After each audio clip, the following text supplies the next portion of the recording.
Everyone, সবাই ভালো আছেন? আজকে আমিও ভালো আছি। আজকে আমার দাদা বাড়ি চলে আসলাম। দাদা বাড়িতে এসে দেখি অনেক সুন্দর গাঁদা ফুল হয়েছে। গোল গোল গাঁদা ফুলটা আমি দেখি নাই, চিড়াগান্দা হয়েছে।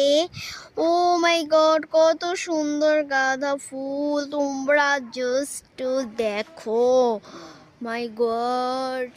চারিদিক যেইখানটায় দেখাবো সেইখানে গাঁদা ফুল, গাঁদা ফুল আর গাঁদা ফুল।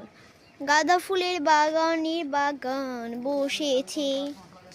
Wow wow wow. চলো এখন একটা ছিঁড়ে দেখাই তোমাদের। এই দেখো, দেখো কত সুন্দর, কত সুন্দর ফুলগুলো। চলো এটা আমার বাবাকে দিই। এই যে এটা হচ্ছে আমার বাবাকে দিলাম। গাছ খুব সুন্দর ফুল হয়েছে। ওকে রাখো।